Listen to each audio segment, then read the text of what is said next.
Então, bom dia a todos. Essa é a reunião clínica da disciplina de nefrologia da Fundação Oswaldo Ramos, da Escola Pós-Medicina da Unifesp. Nós estamos fazendo, nesse período agora, nós temos feito um bloco de apresentações, de palestras sobre doenças infecciosas, e nós trabalhamos com transplante. O transplante é uma situação assim, nós lidamos com poucos remédios e poucas variáveis, e a infectologia tem uma característica assim, que é peculiar. A dinâmica da infectologia é muito acelerada.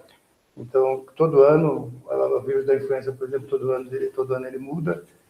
E tem, assim, você pode, na tua vida, você escolher um vírus ou uma bactéria e viver estudando só ele, porque ele vai mudar. Na Impol Sul é de um jeito, aqui em São Paulo é outro, no hemisfério norte é de outra forma. E todo ano eles vão mudando, vai aparecendo algum procedimento novo, como vacina, ou como antibiótico, ou como qualquer outro meio de prevenção.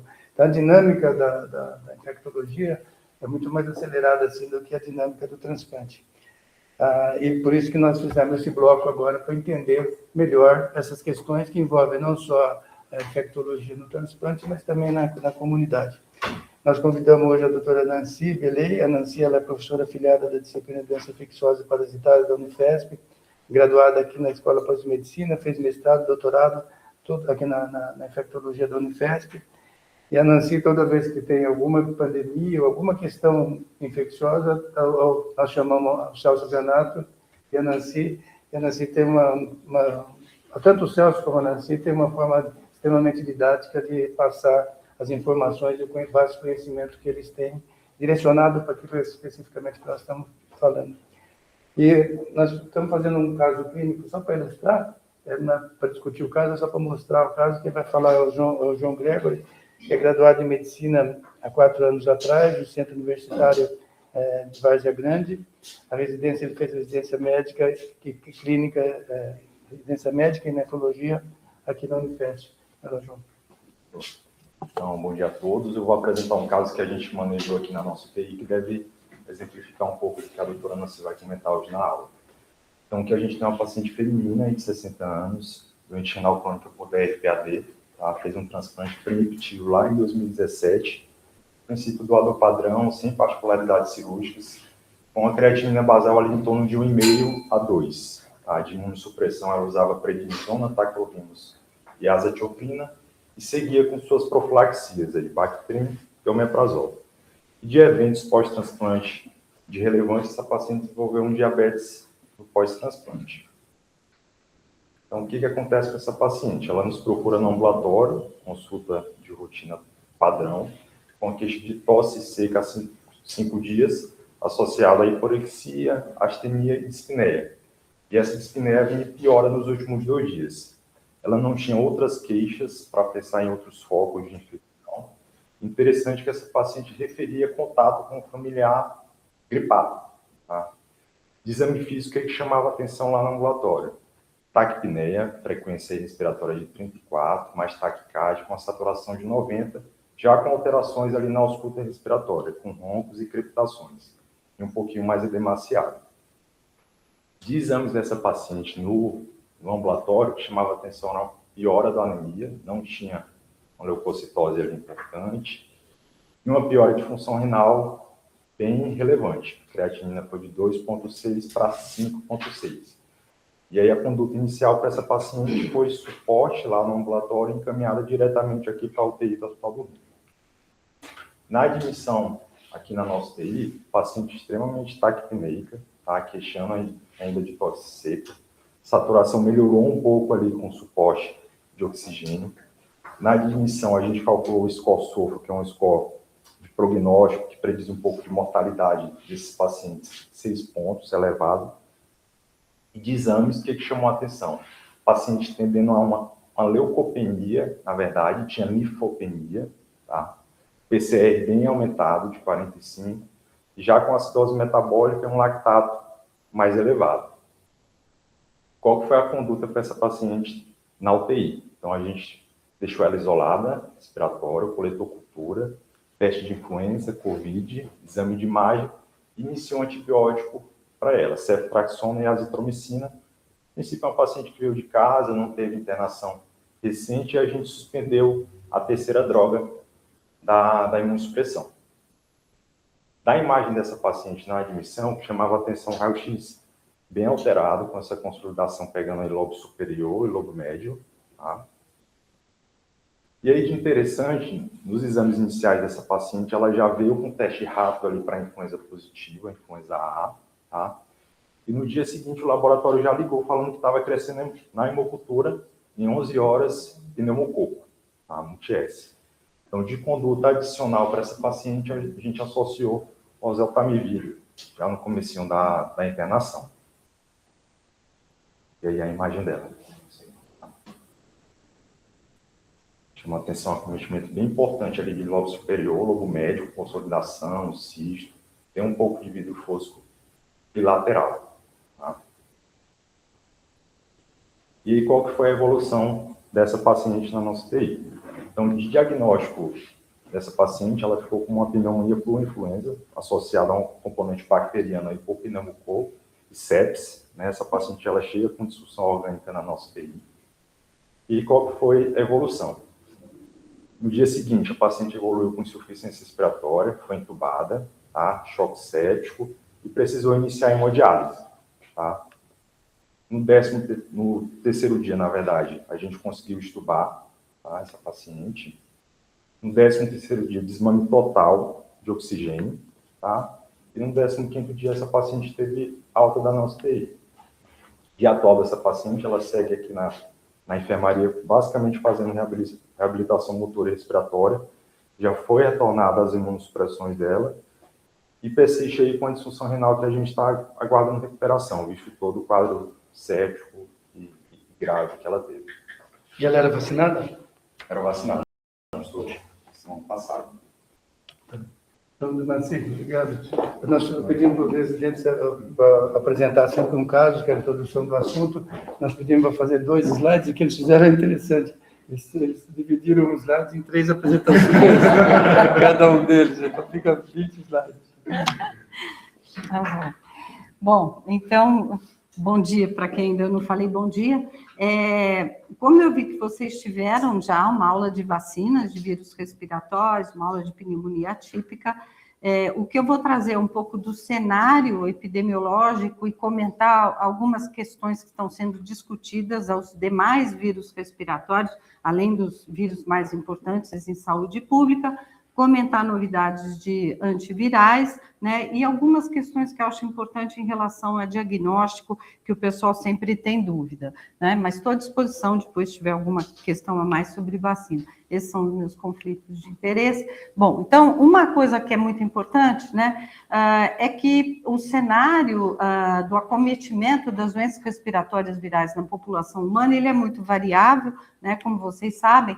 Eu estou mostrando aqui 2 estudos de SARS-CoV-2 mostrando que cerca de 80% das infecções por Covid-19 são assintomáticas. Isso é muito mais frequente na população infantil. Aqui é a ordem de sintoma, então, quanto mais velho, mais tendência, mais idoso, mais tendência a ter sintoma. Vejam, 20% das infecções são sintomáticas.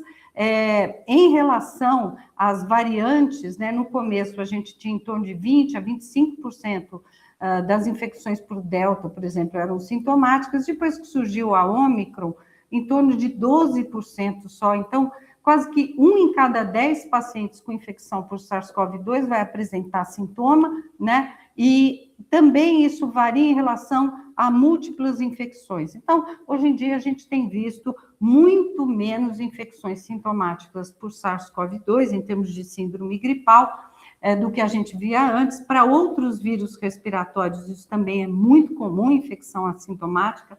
Todos eles fazem infecção assintomática, uns mais, outros menos. Influenza, alguns estudos chegam a mostrar durante a epidemia até 50% de infecções subsintomáticas. Rinovírus também, muita infecção assintomática. Por outro lado, a gente tem uma população crescente de imunodeprimidos, seja pela condição de doença que tiver, e nessa população a tendência é serem mais sintomáticos, terem mais incidência de complicação e mais co-infecção com vírus respiratórios e mais progressão para o trato respiratório inferior. E quando a gente olha, esse é um estudo muito recente que foi apresentado agora no último Congresso Europeu, em que eles mostraram, um estudo na Espanha, que eles foram ver indivíduos que tinham acima de 50 anos com doença crônica, que foram a óbito, eles fizeram estudos de necrópsia num grande número de pacientes, e eles viram, né, um grande número de pacientes que nem tinha tido nenhum teste prévio, não tinha sido hospitalizado, morreu em casa, grande número de infecções por rinovírus, influenza, coronavírus e vírus sincicial respiratório, de forma que provavelmente na população a circulação desses vírus é muito maior até do que a gente pensa. Bom, aqui o que eu estou mostrando para vocês é o boletim do Ministério da Saúde, embaixo vocês veem o endereço da internet, onde vocês podem procurar. Esses boletins, eles são mais ou menos mensais, às vezes a cada 2 meses, e são os casos notificados no país. Não sei se todo mundo enxerga, eu estou mostrando aqui o de 2025 do ano inteiro, e eu grifei SARS-CoV, influenza e vírus sincicial. O que a gente teve de síndrome respiratória aguda grave, quase 30 mil casos, documentados de influenza no ano passado, cerca de 10 mil casos de SARS-CoV e cerca de 44 mil casos de vírus sincicial respiratório, campeão nas crianças menores de 2 anos de idade. Aqui está por faixa etária, né? Se vocês olharem no fim da tabela, é o total de casos notificados no Brasil. Isso vem de cerca de 8 mil hospitais cadastrados como hospitais no país, mas essa notificação é irregular, né? É irregular porque nem todo hospital notifica, nem todo hospital testa, nem todo hospital tem um núcleo de vigilância epidemiológica bem atuante. Então, estou mostrando aqui do lado, por exemplo, em 2025, a gente teve esse número dos principais vírus de importância em saúde pública, de internação para o síndrome respiratório, isso em crianças menores de 2 anos de idade, influenza em maior de 65 anos de idade, mas vejam que 47% dos casos notificados como uma síndrome respiratória aguda grave, eles não são testados, não tem etiologia, a gente não sabe o que isso pode ser, vírus, bactéria, etc.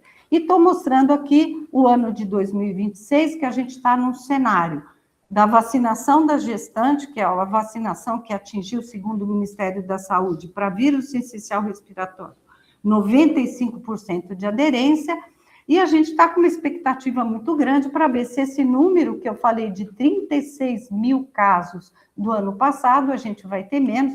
Nós estamos agora em maio, estamos no pico do vírus sincicial respiratório, até agora teve 9 mil casos, vamos ver como isso vai evoluir. Vejam que para a influenza a gente já teve aí 10 mil casos em toda a população, eu imagino que não vai ser diferente do ano passado, até porque nós não tivemos uma aderência maior da população. Bom, aqueles eram dados do Ministério, o que é notificado oficialmente, como eu expliquei para vocês, e aqui é para ter uma ideia da demanda nos serviços privados. Isso também vocês conseguem acessar na internet, é o Instituto Todos pela Saúde, e eles colocam quase que quinzenal o que está circulando. Eu estou mostrando aqui o ano de 2025, o ano inteiro, de maio até dezembro, e aqui, até agora, até maio, foi até o dia 9 de maio, né, que eu atualizei, que está no site deles, e vocês vejam que além daqueles 3 vírus que eu chamei a atenção, que são os de maior impacto, vários outros vírus respiratórios circulam, praticamente o ano inteiro, a gente tem algumas diferenças que eu vou comentar, e o campeão é o rinovírus. Em alguns momentos, a gente tem mais detecção de rinovírus, olha aqui, ó, março, abril, por quê? Porque as pessoas vão no serviço de saúde para testar, fazem no painel, então, quando tem mais vírus de maior impacto circulando, também tem o rinovírus. E a grande maioria vai ser rinovírus, não vai ser influenza, não vai ser SARS-CoV, não vai ser sincicial. e as pessoas acabam fazendo aquele painel ampliado. Então, a gente vai ter aumento da detecção de rinovírus. Mas, na verdade, ele circula o ano inteiro, alguns outros vírus, como adenovírus, também o ano inteiro, e depois eu vou mostrar um pouquinho sobre o metapneumo, que eu acho importante. Eu já comentei um pouco, quando a gente estava conversando antes da aula, que a gente tem visto algumas modificações na sazonalidade, e o que eu estou trazendo para vocês é que, desde a pandemia, a gente faz aqui, eu coordeno no laboratório, uma vigilância nos nossos profissionais de saúde semanal. Então, todo profissional de saúde que tem síndrome gripal, ele tem que ir para o serviço de assistência ao funcionário e ele é testado no meu laboratório para SARS-CoV, influenza, vírus sincicial. Em alguns anos também a gente faz rinovírus. E o que eu estou mostrando é o que a gente teve desde 2021, que está em azul é SARS-CoV, laranja é influenza, vírus sincicial é em verde. Veja que aqui é uma população adulta. Então, se antes a gente tinha um pico por ano, por exemplo, do influenza, aquilo que eu já comentei, 2025, a gente teve 2 grandes picos de influenza. 2024, também 2 grandes picos. E agora a gente ainda está, desde fevereiro, detectando quase que todo dia, ou em paciente, ou em profissional de saúde, influenza A ainda, influenza B, e estamos com vírus sincicial. Quase todo dia eu tenho teste positivo. O que a gente tem detectado menos é o SARS-CoV-2, e aqui eu estou mostrando em termos de positividade, em azul, né? Geralmente o SARS-CoV também tem 2 ondas por ano. Alguns acham que isso tem a ver com o verão e a primavera. Na verdade, na nossa experiência, porque a gente sequencia todas essas amostras em parceria com a Fiocruz, o que acontece é que quando a gente tem um acúmulo de variantes novas, a gente vê outro surto. E isso acaba acontecendo com uma relação no final do ano com viagens internacionais. Traz variante nova e aí a gente vê um surto. Mas a gente tem visto, sim, uma diminuição, e aqui é o dado de laboratórios privados, na ocorrência de SARS-CoV-2. Embora ele tenha uma importância grande ainda, mas vejam que esse verde mais escuro é o ano de 2026. E o clarinho é 2022. A gente vê 2 ondas por ano, mas vejam que, progressivamente, ano a ano, as ondas têm sido menores. E aqui são dados de laboratórios privados, Einstein, Fleury, DASA, Sabin, que enviam os resultados de seus laboratórios da população para esse instituto. É muito interessante, porque a gente, não só de vírus respiratórios, vocês deveriam olhar de dengue e outras infecções, é muito interessante para a gente saber o que está circulando, principalmente na região sudeste, que é onde tem a maior concentração desses laboratórios. Bom, como eu falei, a ideia aqui é apresentar um pouco algumas complicações relacionadas a esses vírus, né? Eu não vou ficar falando de quadro clínico de cada um dos vírus respiratórios, primeiro porque eles se confundem, e atualmente, com exceção do influenza, quando ele é sintomático, que ele faz uma febre muito elevada de início súbito, e aí a gente está falando de acima de 39 graus de febre, mas não tem muita diferença entre os sintomas iniciais dos vírus, da maioria dos vírus respiratórios. Às vezes um pouco mais de tosse seca com influenza no começo, mais coriza com rinovírus, SARS-CoV mais dor de garganta, dependendo da variante, mas não nos permite identificar, a não ser um quadro muito intenso de influenza e um convívio epidemiológico, a gente conseguir identificar um vírus respiratório só com quadro clínico. Mas existem algumas questões importantes. Alguns vírus respiratórios se associam mais com complicação bacteriana. Isso tem estudo epidemiológico, isso tem estudo com animal experimental e estudo in vitro. O que eu estou mostrando aqui? Então, associação de pneumococo com vírus respiratórios, todos podem ter, mas principalmente o sincicial, o influenza e o parainfluenza, que é mais comum em criança pequena e imunodeprimido, costumam complicar com uma infecção bacteriana. Complicar quanto? 30% a 40%. Quanto tempo depois? Em torno do 4º, 5º dia depois de influenza, você pode ter uma complicação bacteriana. Aquele indivíduo que volta a fazer febre, aquela criança começa a ter uma dor de ouvido e faz uma otite média, aquele adulto jovem que faz uma sinusite bacteriana. Em termos do pulmão e do pneumococo, o que facilita também é que a hemaglutinina, o H, né, a hemaglutinina do vírus, ela tem o poder de atração do pneumococo. Então, além da questão da produção de muco, da perda da defesa, ela atrai o pneumococo. E em alguns indivíduos, por exemplo, diabético, ele tem diminuição de migração de macrófago alveolar, facilita a adesão de pneumococo. Idoso, tem diminuição de CD8. O CD8, vocês sabem, é uma célula com atividade citotóxica. Então, se o indivíduo tiver comorbidade, isso vai ser mais facilitado. Vírus sincicial respiratório, em torno de 20% a 30% de complicação bacteriana em adulto. Não se sabe muito bem por quê, em criança é muito menor. A bronquiolite geralmente é só viral, não sei quando a criança é internada e faz complicação bacteriana. E por que isso acontece? Isso tem estudos que mostraram, né? A aderência da proteína G, que é uma proteína do vírus sincicial, que facilita a aderência. Tem estudo em vídeo. Então, a gente tem que ficar muito atento. O indivíduo faz um teste rápido, tem uma infecção por influenza ou por sincicial, a gente pensar que esse indivíduo tem que ser acompanhado porque ele tem facilidade de fazer uma infecção bacteriana.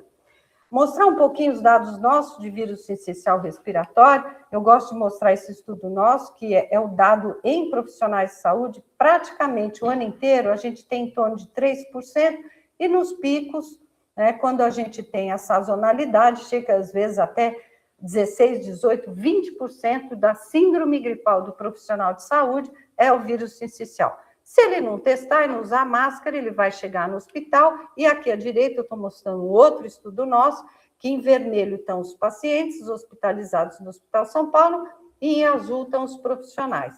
Então, a gente vê que tem uma coincidência, e a gente vê surtos, às vezes, em unidades de pacientes cardiopatas, pacientes imunodeprimidos, e quando você vai ver, às vezes, a porta de entrada foi o vírus sincicial respiratório. Esse é a casuística nossa. Quem são esses pacientes que hospitalizam com sincicial? Aqui, pacientes adultos. Vejam que a média de idade em torno de 50 anos. No Hospital São Paulo, a gente tem muito paciente com doença crônica, e essa é a média de idade dos pacientes dos nossos ambulatórios. A grande maioria, uma boa parte com mais de 60 anos, muita comorbidade. Hospitalização por vírus sincicial respiratório ou é bronquiolite em criança ou é paciente com comorbidade que hospitaliza. Raramente a gente tem um paciente jovem sem comorbidade que vai hospitalizar. Essas são as doenças de base, muita doença cardiovascular, muita insuficiência cardíaca congestiva e muito imunodeprimido. Claro que isso é um perfil do nosso hospital. Muitos com 2 comorbidades, e aqui as nossas taxas, as taxas de literatura de admissão em UTI são mais ou menos essas. Tem um estudo do CDC em cerca de 70 hospitais americanos, e que eles viram números muito parecidos, e ventilação mecânica e óbito nesses pacientes. Vocês tiveram uma aula de sincicial, existem vacinas aprovadas para indivíduos acima de 18 anos de idade, a gente tem que entender qual que é o grupo que mais se beneficia. Nos estudos que a gente fez aqui, estudos desde 2012, que a gente acompanhou pacientes cardiopatas, a minha visão é que o grupo prioritário, tirando o imunodeprimido, mas aí tem a questão da resposta, são os pacientes com insuficiência cardíaca congestiva. Esses pacientes realmente complicam muito com o sincicial respiratório e têm uma mortalidade elevada. Se eu tivesse que distribuir gratuitamente para um primeiro grupo, esperaria os estudos em imunodeprimido para ver resposta, mas de cara eu daria para os pacientes com insuficiência cardíaca congestiva, que são pacientes que realmente complicam muito, e lembrar de orientar os nossos pacientes que na temporada de sincicial são as crianças que frequentam creche, que trazem o vírus para casa, e esse também é um estudo nosso, que a gente mostrou nos nossos profissionais de saúde que traziam as crianças no ambulatório de pediatria, 23% da família, aí não era necessariamente profissional de saúde, às vezes era a mãe, a avó, estavam com infecção quando tinha uma criança no domicílio, mostrando uma alta transmissão. O vírus sincicial respiratório, ele modula respostas inflamatórias e leva alterações importantes no trato respiratório. Aqui eu estou mostrando alteração que foi vista em imagem de broncoscopia, isso é um estudo em inglês, com adultos universitários que foram desafiados com o vírus sincicial respiratório, então eles recebiam na narina, claro, eles ganharam para isso, né? Os ingleses fazem muitos estudos pagos de desafio com vírus respiratórios, e eles se fazia broncoscopia nesses universitários. Medina falou que vai fazer um estudo aqui com vocês assim também, só que não vai pagar. E eles faziam broncoscopia com 7 dias, no início com 7 dias e com 28 dias. E isso eram adultos jovens saudáveis, mostrando que mesmo no adulto jovem, você tem uma infecção por sincicial, você altera profundamente seus brônquios e bronquíolos. E imagina isso no indivíduo com comorbidade. E vários estudos mostram que o vírus sincicial diminui as alterações, a função ventilatória em pacientes com doença pulmonar obstrutiva crônica, além do impacto em insuficiência cardíaca que eu mostrei para vocês. Bom, um primo irmão do vírus sincicial respiratório é o metapneumovírus, que começou a ficar conhecido aí mais popularmente, vamos assim dizer, de 2024 para cá, quando teve um surto grande na China, e até começou a sair na mídia que talvez fosse um vírus novo, etc. Não era nada novo, o vírus sincicial respiratório é conhecido desde 2001 por um grupo holandês que identificou em amostras conservadas de paciente de 1950, mas estudos genéticos mostram que provavelmente ele se dissociou do vírus sincicial respiratório cerca de 400 anos atrás, por isso ele guarda muita relação com o sincicial respiratório. Aqui estou mostrando dados de um estudo de revisão, mostrando que ele é importante, a segunda causa de bronquiolite em crianças acima de 6 meses de idade. Na população adulta, você pode ter pneumonia viral em adulto jovem, né? E aqui é muito importante na população de pacientes idosos, imunodeprimidos e com doenças crônicas. E também complicações bacterianas, às vezes até mais frequente na população adulta, depois de uma infecção por sincicial respiratório. E no estudo que a gente fez em 2009, com adultos, independente de comorbidade, durante a pandemia de H1N1, ele foi o segundo vírus que determinou procura por pneumonia viral aqui no nosso serviço. Então, mostrando que em algum momento ele tem maior impacto. Mas quando que a gente precisa pedir um painel viral pensando no vírus, no metapneumovírus? Porque vocês sabem que só os painéis estendidos é que tem o metapneumovírus. Vou mostrar rapidinho, se der tempo depois, na parte de laboratório, embora o Dr. Celso já tenha mostrado alguma coisa para vocês. No nosso serviço, e no Hemisfério Norte, e no serviço da doutora Sônia Raboni, no Paraná, o que a gente vê é que ele tem uma predileção por circulação maior, veja aqui, agosto, setembro, outubro, novembro. A saída do inverno e começo da primavera. Alguns países, o Chile, por exemplo, fala que é a pneumonia viral do adulto da primavera. Então, é um período que a gente vê mais, e o ano passado a gente teve um surto importante na unidade de oncohematologia, com 2 óbitos, depois de acometimento, começou com um funcionário, e, inclusive, esse surto, um dos pacientes foi transferido para o 9 de julho e teve um surto também no 9 de julho. Por que os surtos acontecem? Lembrar do vírus sincicial, falei que ele era um primo irmão. Ele tem um mecanismo de transmissão semelhante. Ele transmite por gotículas, mas é um vírus que resiste muito no meio ambiente, como o vírus sincicial respiratório. Fica no estetoscópio, no teclado do computador, na maçaneta, no telefone. Então, isso faz com que a gente tenha uma transmissão importante, que é por contato e por gotícula. Para vocês terem uma ideia, esses são os nossos pacientes. À esquerda são crianças, à direita são adultos, que em 2024 e 2025 nós fizemos testes no hospital. Claro que a gente tem um viés, a maioria dos nossos pacientes, como eu falei, eles são pacientes mais graves, pacientes com muita comorbidade, mas é quem os médicos pediram teste para a gente, né? Todos os testes que a gente faz, exceto a vigilância em profissional de saúde, são os médicos que solicitam. Então, vocês vejam que entre as crianças, muitas crianças com comorbidade, e chama atenção aqui, não dá tempo da gente contar, mas que a grande maioria é imunodeprimido. O que também chama atenção é que se o vírus sincicial respiratório, em criança muito pequena, ele leva mais criança para UTI, a óbito, o metapneumo, ele, embora também atinja crianças muito pequenas, ele não tem nas crianças esse impacto tão grande como a gente vê aqui nos adultos, né? Aqui vejam, paciente de POC com miocardiopatia, foi para UTI, entubado, foi a óbito. Aqui, paciente com Sjögren, insuficiência renal, lúpus. Aqui, paciente com mielodisplasia. Então, assim, para quem a gente pediria exame? Para pacientes com muitas comorbidades, num período que a gente sabe que está circulando mais, e imaginar que esses pacientes podem complicar.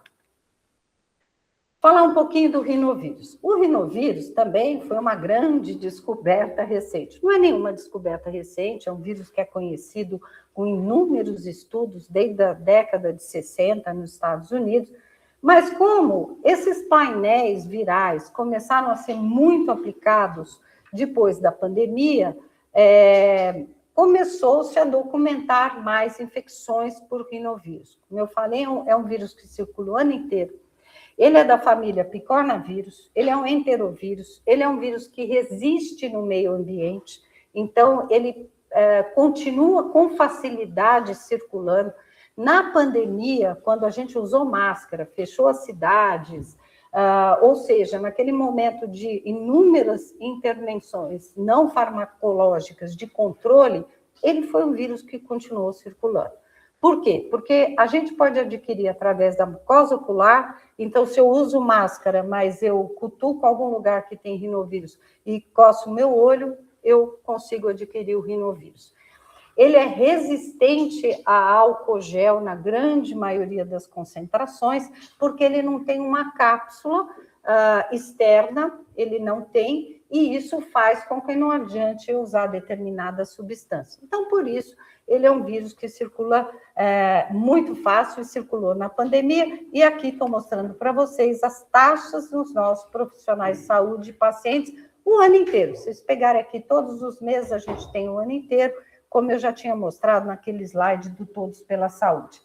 A imunidade ao rinovírus, ela é pouco duradoura, cerca de 3 a 4 semanas, e a gente tem mais de 200 tipos de rinovírus, porque tem o A, B e o C, dentre esses um grande número, e o C se documentou mais novos, e não tem imunidade cruzada. Em geral, um paulistano se infecta com rinovírus, isso tem estudos bem antigos mostrando, 4 a 5 vezes por ano. Por isso, as pessoas frequentemente têm resfriados. Bom, mas aí começou a se detectar o rinovírus em pacientes com pneumonia, pacientes hospitalizados, e começou a ter uma discussão na literatura de qual o real papel do rinovírus, né? Então, o primeiro foi esse estudo do New England, antes da pandemia, vocês não conseguem ver direitinho, mas aqui está, Human Rhinovírus, como a etiologia frequentemente detectada em pacientes adultos com pneumonia da comunidade. Então, eles faziam swab, colhiam o exame de sangue, faziam um teste rápido na urina para pneumococo, e assim, as mais frequentes eram o rinovírus, influenza, depois vinha o streptococo, etc. Então, isso chamou atenção para, puxa, mas será que o rinovírus, né, circula tanto, é a principal causa de pneumonia em adulto na comunidade? Alguns estudos com exacerbação de asma, deu POC, estudo estou falando em adulto. Bom, aí tem esse estudo, que é um estudo que foi publicado bem depois, que eles foram ver crianças num pronto atendimento, crianças até 18 meses de idade, que tinham um quadro respiratório, aqui crianças aqui era pneumonia, aqui era bronquiolite. Em vermelho sincicial, aqui metapneumo, e aqui em branco era ou rino, ou adenovírus, ou os coronavírus sazonais. E aqui era um grupo de crianças que hospitalizou para fazer cirurgia que não tinha, nos últimos 15 dias, nenhum sintoma respiratório. E o que eles viram? Uma taxa muito alta desses vírus nessas crianças que internaram para fazer cirurgia. E muitas, eles cancelavam a cirurgia e teve que cancelar até porque 35 dias, porque ainda tinha ou rinovírus ou adenovírus na secreção respiratória. Então, começou uma discussão. Bom, será que ele é um agente etiológico de pneumonia sempre? Ou ele está aí como um agente praticamente fazendo parte da circulação e toda hora a gente vai detectar? Esse é um estudo nacional da Fiocruz, que mostrou em adultos que chegavam no serviço com diagnóstico na ficha de bronquite pelos clínicos, 5% tinha rinovírus, eles acompanharam esses pacientes e o PCR ficava positivo até 28 dias. E aqui um outro estudo da Fiocruz, que foi apresentado no Congresso ano passado, 44 dias em pacientes adultos que tinham síndrome gripal. O que eu estou chamando a atenção? Que às vezes você interna um paciente que lá atrás teve um resfriado, ainda está com rinovírus positivo, você tem dificuldade de documentar uma infecção bacteriana, seja por hemocultura, por teste rápido, etc., e passa a se dizer que está aumentando o número de casos de internação por rinovírus, causando síndrome respiratória aguda grave. Claramente, ele tem um papel na população infantil, em algumas populações de imunodeprimidos, em alguns adultos, mas muito do que a gente detecta está ali acidentalmente. Esse é um estudo nosso, que foi submetido agora para publicação, está em revisão, que são adultos que internaram para cirurgia, sem nenhum histórico de infecção viral no último mês, sintomática, 4,7% tinham rinovírus. Aqui são adultos hospitalizados que não tinham SARS-CoV, nem influenza, nem vírus sincicial respiratório e que internaram com quadro respiratório, 7,8%, mas estatisticamente isso não foi diferente. Aqui eram os nossos profissionais com síndrome gripal, 15% que não tinha SARS-CoV, nem influenza, nem meta, nem Covid. Aqui sim a gente acredita que na síndrome gripal deles seria o rinovírus. E aqui as crianças. Claramente as crianças têm uma chance maior de ter uma hospitalização por rinovírus, existem estudos com asma, mas a gente tem que tomar cuidado com esses dados. Muitos desses adultos nossos eram imunodeprimidos, tinham co-infecções com outras bactérias, e eu acho que esse é o estudo mais interessante. Ele acabou de ser publicado, eu acho que vale a pena ler, que é um estudo americano, com parceria com várias outras regiões, e são adultos hospitalizados, cerca de 9.500 adultos hospitalizados, que fizeram PCR para vários agentes, inclusive para rinovírus. 4,6% esses adultos todos tinham quadros respiratórios. 4,6%, vejam que a nossa foi 7,8%, tinham rinovírus. Em quase 50% dos casos tinha co-infecção com algum agente, bactéria ou vírus. Mas acho que aqui está o dado mais interessante. Desses adultos positivos para rinovírus, que era 4,6%, eles fizeram, em todos esses, eles fizeram um lavado bronquioalveolar. Foram submetidos a lavado broncoalveolar e testados para tudo. E aí, o que eles encontraram? Eles encontraram PCR positivo, em muitos deles. O estudo não comenta quantos foram. E aí eles selecionaram 13 casos que só tinham rinovírus e fizeram também biópsia.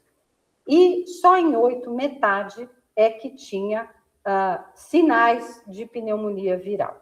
E vejam que 7,8% do total de 437 tinha uma imagem exclusiva de pneumonia viral. Então, de tudo que interna com quadro respiratório, 4% dá rinovírus, e destes, só uma pequena proporção é que é puramente uma pneumonia viral pelo rinovírus. Então, realmente ele causa pneumonia viral? É possível. Mas todos esses números que a gente vê de diagnóstico de síndrome respiratória aguda grave com rinovírus, muito provavelmente é detecção acidental ou um quadro respiratório que teve anteriormente, tá? Que eu comentei quando estava respondendo o professor sobre a questão do trato respiratório. Esse é um estudo com organoide que mostra que, sim, algumas pessoas respondem pior ao rinovírus e existem padrões de resposta inata que são diferentes. Tem indivíduos que fazem maior produção de muco porque geneticamente respondem mal ao rinovírus com bloqueio inicial de interferon, que é a nossa primeira atividade inata antiviral. Então, isso tem crescido muito, eu não tenho tempo de explicar o trabalho, mas mostra isso de forma interessante. Outros impactos que têm saído das doenças respiratórias virais na literatura, além de quadros respiratórios, quadros neurológicos, é a descompensação cardíaca. Os estudos com influenza, mostrando que influenza replica em coronária, aqui estou mostrando uma coronária, o vírus saído em microscopia eletrônica, são muito antigos, já foram publicados há muito tempo. A gente sabe que a influenza causa, além da replicação em tecidos não pulmonares, ele causa também um processo inflamatório intenso e a aterosclerose é uma doença inflamatória. Então, indivíduos que já têm uma aterosclerose coronariana ou encarótica, ou na artéria renal, ou na aorta, com uma infecção por influenza, tem mais chance de desencadear processos agudos, e vários estudos na literatura apontam que até 10 vezes mais chance de ter um IAM em indivíduos que já têm doença coronariana ou cardiovascular 7 dias após uma infecção por influenza, e até 3 meses esse risco aumentado. Aqui estudos mostrando, epidemiológico, mostrando incidência de influenza e aumento de incidência de IAM em Hong Kong, na Inglaterra, e outros estudos já saíram com vírus sincicial respiratório e outros vírus mostrando essa complexidade. Eu acho que o estudo mais bonito que saiu recentemente é esse estudo da revista Cell, que é um estudo lindo, que eles pegaram ratos e eles inocularam influenza no rato, o rato fez uma pneumonia, eles marcaram várias células do tecido pulmonar do rato e células imunes, e eles viram que umas células do tipo dendríticas, essas células migram para o coração. No coração, os miócitos têm uma facilidade de receber via receptor essas células, e aí, num efeito cavalo de Troia, essas células muito infectadas por influenza levam influenza para os miócitos, que acabam produzindo respostas inflamatórias e destruindo a célula cardíaca. E isso foi demonstrado em laboratório. E mais, quando eles vacinavam esses ratos, eles tinham um dano menor no coração, mostrando que, além da coronária, você tem um impacto direto no miócito quando você faz uma infecção pulmonar importante por influenza. Imaginando que o indivíduo, durante a vida, pode fazer várias infecções, isso explica o papel da influenza também alterando e possivelmente contribuindo para um aspecto de insuficiência cardíaca. Vários outros estudos com SARS-CoV, aqui com pneumococo, mostrando impacto em fibrilação arterial, em AVC. Aqui o estudo com vírus sincicial de insuficiência cardíaca congestiva, que eu comentei, é a sobrevida depois de um indivíduo com insuficiência cardíaca, depois de uma hospitalização por vírus sincicial respiratório. E sequelas neurológicas que a gente conhece, né? Nós conhecemos muito a Covid longa, mas depois da Covid longa, vários estudos internacionais seguindo pacientes com influenza, pacientes com sincicial. Aqui é um estudo publicado no Lancet, mostrando o impacto neurológico, vários dias depois, em pacientes com Covid em vermelho, azul com influenza, e aqui é pós um quadro agudo de influenza, foi apresentado no Congresso do ECMID esse ano, pelo grupo americano, com grande número de pacientes, aqui está episódios e pacientes, e dos principais agentes de vírus em saúde pública, mostrando a fadiga crônica pós a infecção, aqui comprometimento cognitivo e outras desordens neurológicas. Rapidinho do tratamento antiviral, nesses 5 minutos que a gente tem a mais para comentar. Esse é o guia do Ministério da Saúde. Vocês sabem que o oseltamivir é distribuído gratuitamente para pacientes de grupo de risco, né, que são os doentes crônicos, idosos e crianças pequenas, e é vendido também nas farmácias. Todos os guidelines internacionais sugerem tratar sempre os pacientes com fator de risco e sem fator de risco a critério médico. Todos os pacientes com síndrome respiratória aguda grave, independente de terem mais de 48 horas de infecção, e a maioria vai internar com 4, 5 dias, 6 de infecção, devem receber o oseltamivir, porque, teoricamente, esses pacientes estão com replicação pulmonar e você pode ainda ter uma atuação do tratamento com oseltamivir. Em alguns pacientes muito graves, pacientes críticos, pacientes imunodeprimidos, é possível que se trate mais dos que 5 dias. Isso vai muito da experiência do serviço, da possibilidade de continuar testando vírus, principalmente imunodeprimido, e vários estudos em grávidas, doentes crônicos, pacientes imunodeprimidos, pacientes hospitalizados, mostram que iniciar o tratamento, mesmo depois de 48 horas, tem benefício em hospitalização e mortalidade. O ideal é um tratamento precoce. Quando você inicia com 24 horas, muitas vezes o indivíduo chega a nem tossir. Não é uma droga ideal, existem drogas novas, mas os estudos mais recentes, inclusive esse encomendado pelo OMS, esse é de 2024, 2025, esse também 2025, esse é o do JAMA, se não me engano, é do JAMA, mostram que vale a pena você tratar indivíduos, também indivíduos hospitalizados, para diminuir mortalidade e óbito com oseltamivir, que é a única droga que a gente tem para influenza no país. Tem que tratar o mais rápido possível, porque ele é um inibidor da neuroaminidase. O vírus entra, replica na célula e depois ele gruda aqui no ácido ciálico através da neuroaminidase, o N, para poder se desligar. O antiviral, ele desliga essa ligação. Agora, claro, a hora que você está com milhares de células que já infectaram, já foram para outras células, dificilmente você vai conseguir tratar. Pacientes têm que avaliar o clearance renal, e aqui na bula você tem como você dá as doses, e também na bula vocês conseguem saber como reduz as doses, pode usar em diálise também, pós-diálise.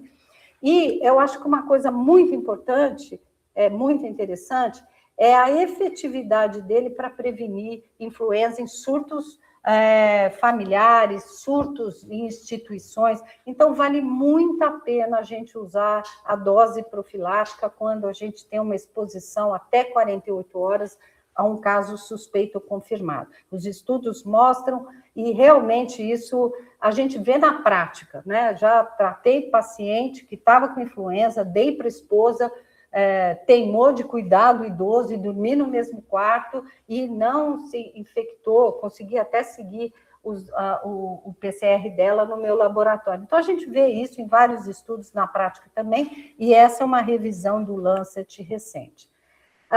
Tem droga nova. Essa é uma droga aprovada em vários países na Europa, nos Estados Unidos, no Japão, é uma droga dose única. A gente teve uma reunião esse ano com o Ministério da Saúde para discutir o Ministério da Saúde comprar, nem que seja para estocar por uma situação de epidemia ou pandemia. A vantagem dessa droga, ela está sendo estudada em mais dose, multidose, mas ela foi desenvolvida justamente para diminuir rapidamente carga viral e transmissão, e a OMS recomenda como a droga número 1 para tratar pacientes com síndrome gripal, para evitar hospitalização. Pacientes com quadro grave, a OMS, esse é o último guia da OMS, ainda recomenda o oseltamivir, porque os estudos com essa droga estão em curso, tá? E para profilaxia pode-se usar o oseltamivir ou baloxavir, mas a gente não tem no Brasil. E aqui eu estou mostrando algumas outras drogas que tem em outros lugares do mundo. Então, o que a gente tem no Brasil é o oseltamivir. É uma droga, aqui está uma escala logarítmica comparada o oseltamivir embaixo, e aqui a droga, mostrando que ela rapidamente diminui a carga viral. Ela tem sido utilizada de forma off-label, né, porque não tem estudo randomizado, controlado, em pacientes com H5N1, né? É uma droga melhor para influenza B, vocês sabem, para influenza B o oseltamivir não é que tenha resistência, mas ele tem uma menor eficácia. E um estudo em 2024, feito no Japão, mostrou que quando você tratava com um comprimido, uma pessoa da família, você reduzia em 30% o acometimento nesse estudo de várias famílias. Então, uma droga muito interessante, acho que vale a pena realmente o Ministério discutir. Tem esse estudo que avaliou o quanto ela diminuiria, até um estudo de modelagem matemática, numa possível pandemia, as mortalidades, se você distribuísse para a população. E há estudos que já mostraram, em associação com o oseltamivir, o impacto em mortalidade, né? Esse é um estudo do tipo recovery, que é um estudo que está ainda incluindo pacientes, que é um estudo que está avaliando pacientes com pneumonia viral por influenza, com diferentes comorbidades, é um estudo prospectivo, e aí eles avaliam oseltamivir, 10 dias de oseltamivir, combinação com baloxavir, e combinação com baloxavir com mais dias. A gente ainda não tem resultado, mas é o primeiro estudo randomizado, controlado, de mundo real, com influenza, para evitar hospitalização em pacientes ou já hospitalizados com diagnóstico de pneumonia viral. Resistência, que me foi perguntado, a gente tem uma taxa baixa, isso é estudo americano, resistência com oseltamivir, sem resistência com baloxavir para H1N1, para H3N2, é bem baixa. E no Brasil, um estudo do ano passado, sem resistência para H3N2, encontraram em algumas cidades alguns vírus resistentes, mas eram pessoas que nem tinham tomado o oseltamivir. Então, era uma resistência natural, espontânea do vírus, mas extremamente baixa. Covid-19, vocês sabem que a gente tem antiviral, distribuído pelo Ministério, acima de 65 anos e para imunossuprimido. O Paxlovid, o principal cuidado nosso é com as drogas que não podem ser utilizadas, a maioria dos antiarrítmicos, muitas drogas psiquiátricas, anticonvulsivantes, anticoagulantes. Pacientes transplantados, a gente tem que alterar ou suspender a dose, né? E estatinas também, então tem que ter um cuidado com o paciente que a gente prescreve. A pergunta que as pessoas me fazem é: ainda vale a pena a gente tratar pacientes com Covid-19? Esse é um estudo que foi apresentado esse ano lá no Congresso, mostrando que mesmo que o vírus atenuou, mesmo que as pessoas estejam muito vacinadas, vale a pena ainda, porque você, em pacientes de alto risco, você tem uma diminuição de hospitalização e morte. Esse é um estudo, vou passar rápido por causa do adiantado da hora, esse é um estudo canadense, que mostrou a mesma coisa, avaliando indivíduos infectados com JN1. O que eu acho interessante é que eles viram que valia a pena tratar esses pacientes, com doença crônica. Agora, quando o paciente tinha a vacina com os boosters, não mostrou que diminuía a hospitalização, né? Então, acho que é importante reforçar essa questão da vacina. Os guidelines internacionais continuam igual, orientação de utilização do Paxlovid e do Remdesivir no Brasil, a gente não tem no SUS, para tratamento de pacientes de alto risco, com síndrome gripal, né, que geralmente são pacientes com doenças crônicas, maior de 75 anos, não vacinados, imunodeprimidos, e nos pacientes hospitalizados, a utilização naqueles com quadro inflamatório da dexametasona, junto com Remdesivir, se tiver possibilidade, se não tiver uma boa resposta, associar o baricitinib. Esse é um consenso do tratamento precoce em pacientes transplantados. Quem você trataria com quadro leve? Seria interessante tratar, segundo esse consenso europeu, quadros leves, pacientes de alto risco, transplantado pulmonar, pacientes no primeiro ano de transplante, idosos, pacientes com transplantado com muitas comorbidades ou em regime muito intenso de imunossupressão. Nos outros, não haveria indicação de quadros leves serem tratados. Consenso europeu, né? Cada serviço tem a sua opinião, né? E pacientes assintomáticos de baixo risco não tratar, preferência pelo Remdesivir, que é mais conveniente, porque não tem aquela questão das drogas, né? Mas é de uso endovenoso. Tratamento prolongado, imunossuprimido, não mostrou efetividade com Nirmatrelvir e Ritonavir, não tem estudo com Remdesivir.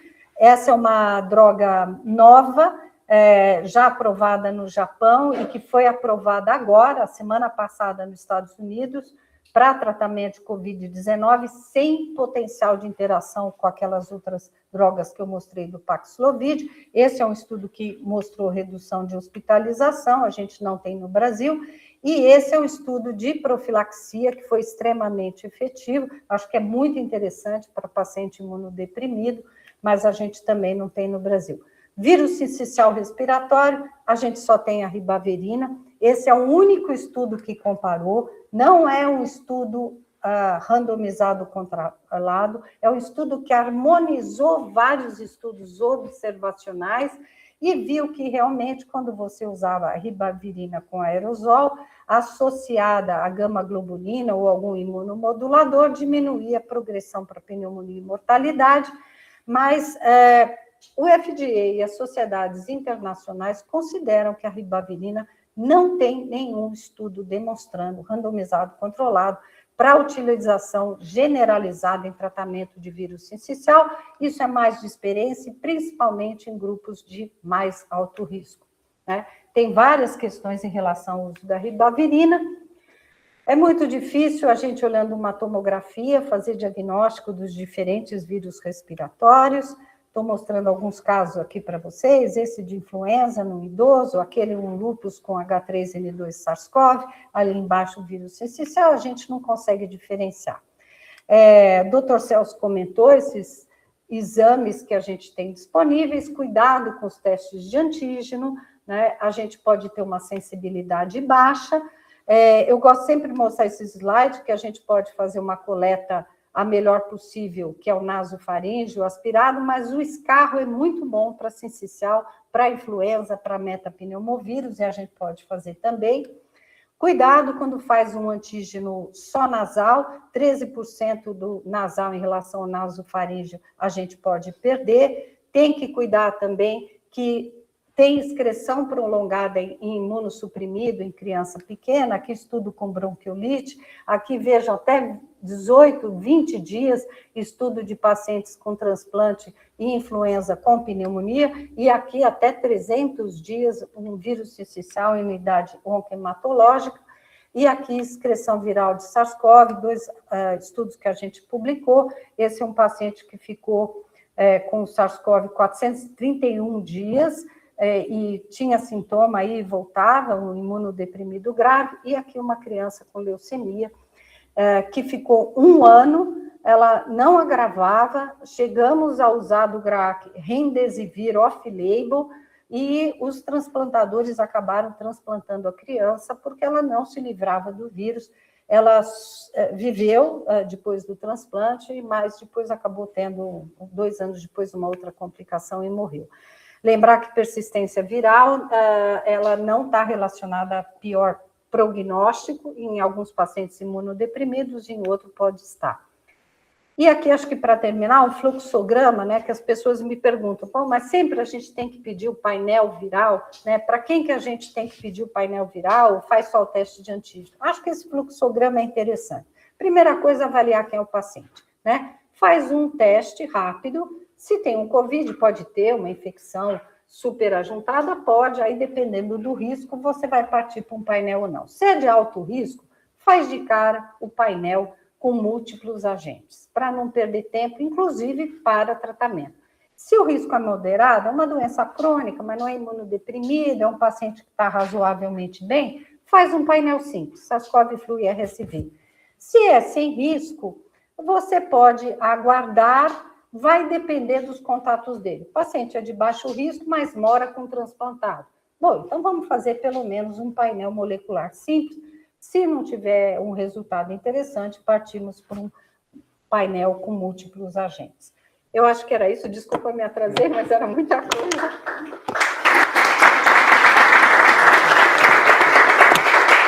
Acho que está em cima. Não sei se... Comentando o caso do João, que ele apresentou, então, era uma paciente vacinada, que desenvolveu uma influenza, que teve uma complicação com o pneumococo da forma como você mostrou. Lembrando, assim, que a vacina, ela não previne a transmissão, ela diminui a gravidade, muitas pessoas só passam assintomáticas, e num caso como esse, que é imunossuprimido, tem uma chance maior de, independente da vacina, ter essa evolução. E todos os pacientes transplantados devem ser vacinados para a influenza. Agora, do Covid, eu vi os dados, tem um trabalho de 2023 ou de 2025. Em geral, eles pegam dados de pelo menos um ano atrás até escrever. Você deve falar hoje, assim, o que nós observamos na comunidade de transplantados, que é a comunidade mais suscetível à evolução ruim com o Covid, é que o Covid desapareceu. Não tem não tem um caso de Covid que levou à internação em terapia intensiva. Então, até a pessoa pergunta, eu devo tomar vacina para Covid ou devo tomar de influenza? Se eu tiver que escolher uma das duas, eu falo, toma influenza. Eu acho que você viu que eu mostrei, né, que progressivamente nos nossos dados, que a gente faz vigilância, mesmo na síndrome gripal, diminuiu muito. Esse ano a gente teve sim uma internação, mas o paciente já estava internado e aí adquiriu o Covid, provavelmente visita o profissional de saúde. Ele não internou por conta, né? A gente não viu e a gente está vendo progressivamente números maiores de internação por influenza e vírus sincicial respiratório. Então, com certeza, o SARS-CoV-2 atenuou, né? Uma população muito vacinada também tem uma pressão, infecção assintomática. Então, assim, eu acho que cada vez tem que pensar mais para pensar em instituir tratamento, mesmo em pacientes mais velhos. Eu tenho um paciente de 85 anos que eu acompanhei, vários pacientes com 80 e que evoluíram muito bem com SARS-CoV depois das 3 doses de vacina com as novas cepas e que eu não tratei. E deve tomar a vacina da influenza e pneumococo. Eu acho que a vacina de pneumococo, agora a gente tem a pneumovinte, que ela cobre mais e é uma dose só. Eu acho que a vacina pneumocócica tem que tomar, porque você viu que a maioria dos vírus, a gente tem uma facilitação, então tem que tomar. A vacina de influenza, aquilo que eu comentei no início, eu acho importante. Existe uma vacina high dose, que é de alta dosagem, que é mais efetiva e que já tem estudos que vão sair em imunodeprimidos. A gente ainda não tem, mas que é tão efetiva quanto em pacientes idosos. E a vacina de vírus sincicial, eu acho que a gente precisa entender mais, né, quais são os grupos prioritários. E pneumocócica. A vacina de Covid tem indicação do Ministério da Saúde. Eu acho que criança pequena que nasce, eu acho muito importante. As outras populações, avaliar o risco. E todos os pediatras, a Suzana, tem uma resistência muito grande em criança, que está com influenza, você saber qual que é a hora que precisa dar antibiótico, associar antibiótico ou não. E também as mães falam, eu não quero dar antibiótico para meu filho. Você mostrou que tem 40% de associação. Do total, você tem 30% a 40%. A gente tem um estudo, está publicado no Memórias, que nós fizemos, acho que em 2012, com uma pediatra, que era do Fleury, que a gente seguiu 150 crianças com influenza no ambulatório de pediatria de filho de funcionário, e que o médico pediatra fazia o diagnóstico, a gente via que era influenza, e ela telefonava e seguia as crianças durante 3 semanas, todas as crianças. O que ela viu, 65% das vezes tomaram antibiótico à toa. O pediatra prescreve porque o catarro mudou de cor. Todo catarro muda de cor, né? Segundo lugar, todo catarro muda de cor. Então, o catarro mudar de cor não é critério. Então, assim, tem critérios bem estabelecidos. Recrudescência da febre, taquicardia, queda de estado geral. Tem que associar antibiótico. Otite, em criança, a mãe percebe, o pediatra percebe, o vizinho percebe, porque a criança não para de berrar e não para quieta. E as crianças é mais otite. Sinusopatia, pode ser sinal de vertenidão, uma dor importante, febrícula, fadiga importante. Lembrar que existe sinusite viral também, geralmente depois de 10 dias. E os critérios para pneumonia. Né? Então, nós vamos à reunião da próxima semana. Primeiro, depois eu te agradeço. A infecção do trato urinário, o Maurício de Carvalho, professor titular da disciplina de nefrologia da PUC do Paraná, professor associado da disciplina de clínica médica na Universidade Federal do Paraná. Ele já falou uma vez aqui sobre infecção urinária, vai falar de novo.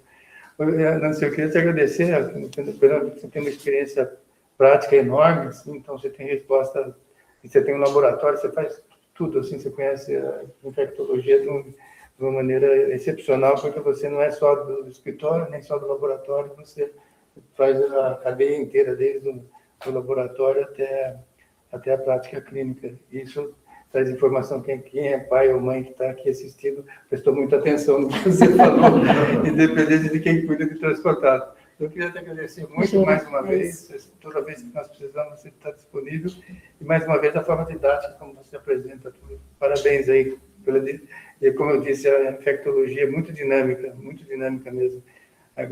Assim, ela muda conforme o clima, conforme toda hora está mudando tudo. Parabéns. Obrigado pelo convite, estou sempre à disposição. Obrigada, gente.